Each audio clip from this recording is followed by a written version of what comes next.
Hey everyone, it's David from WorkingMouse here. Today we're going to be looking at the question of how do I know if my software project will be successful? This is a question we get asked quite frequently and is a very difficult one to answer.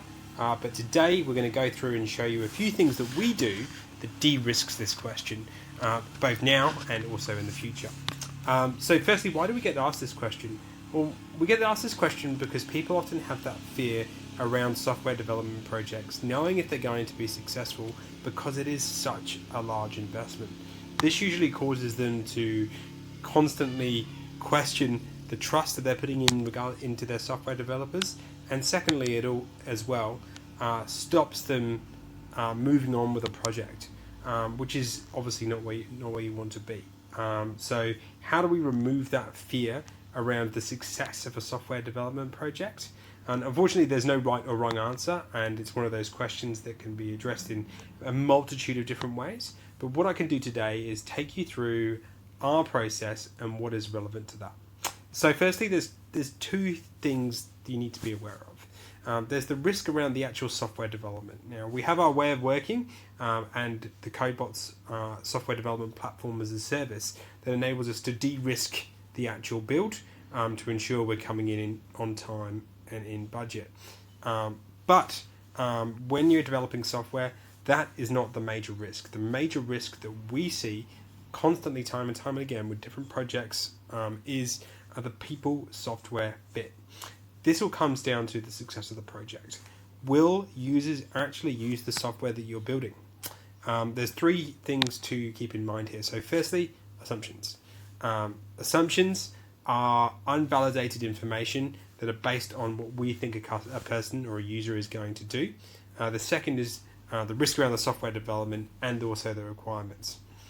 So to get the assumptions removed, we use something called our Discovery Kit.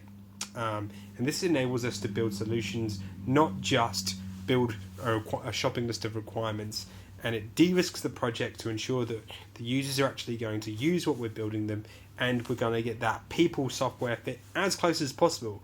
It will never be perfect, but we want to make sure that we're building as few features as possible, so the focus is on the value of the features, not the sheer volume of the features.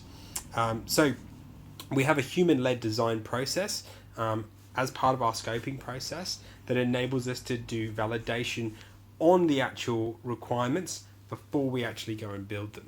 And the way we use this is our Discovery Kit. So the Discovery Kit is a series of about 30 different exercises that we can use at any point during scoping when we're creating the requirements backlog and the clickable prototypes that we can take to the end users of the software, and we can actually test it with them. So we might say, for example, we're a bit unsure on this. Let's go and test that with the end users of the software before we actually go and build it.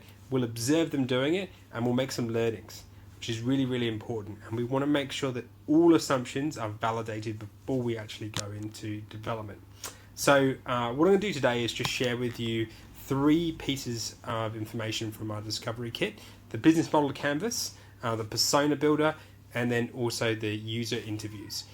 These three are probably the three most important ones that if you're considering going into a software development project that you can actually use right now, and you can actually bring to any software development agency that will bring an incredible amount of value to the project. So the first one is the business model canvas. Now obviously if you're running your own business already, you're probably very aware of all of the different things that go into running a business. However, if you're running a business and you're creating a new product, or you're creating a service that is related to the software product, this might be something that you just want to sit down and review before you go into it, because it's often very different for software than it is from a traditional business.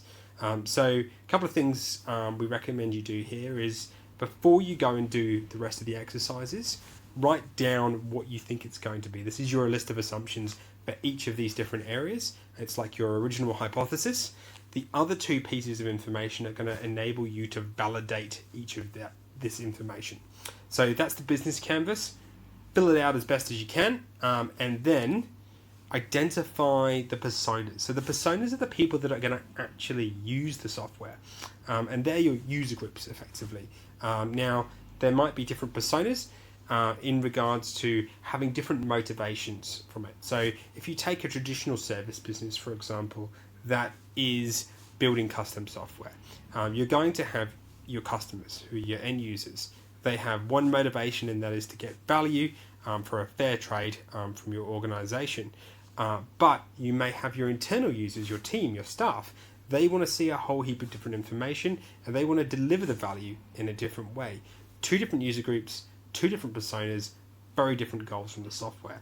And you want to make sure that you're pleasing both of them. If you have one group pleased, the other one is not pleased, you're not going to get traction on either side, especially when it comes to two-sided marketplaces, which is a whole other kettle of fish. So write down who they are, what their behaviors are, their goals, their beliefs, their values, and then you can use that to inform both the business canvas and also who you're going to go out and interview next.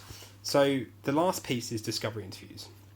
Now, once you've identified your canvas, your personas, and now you can go out and actually do discovery interviews.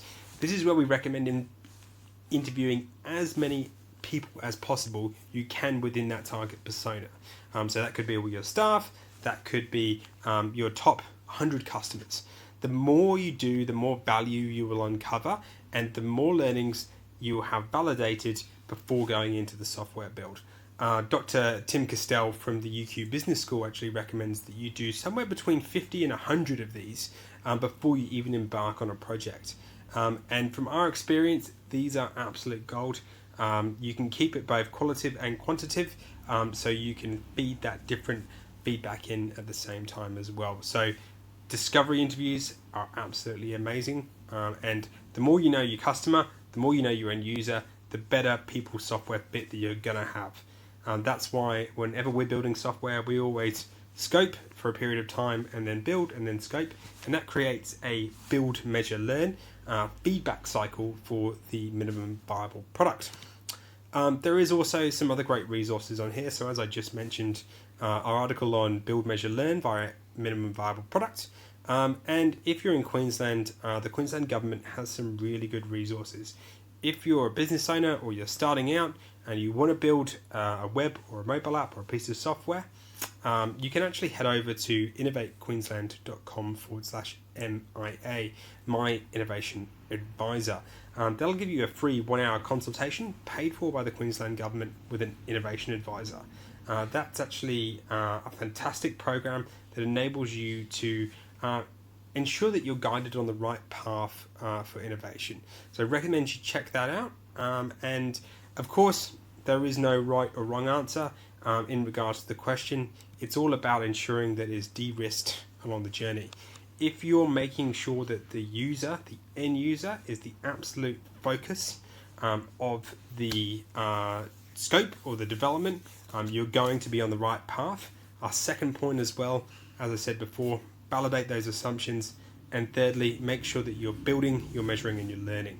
You don't want to build too far into the future. You want to list out what you need to do right now. What are the top priorities that you can validate and build for, and then come back into the next cycle. I hope this has been valuable. Thank you very much for listening, and speak to you later. Cheers.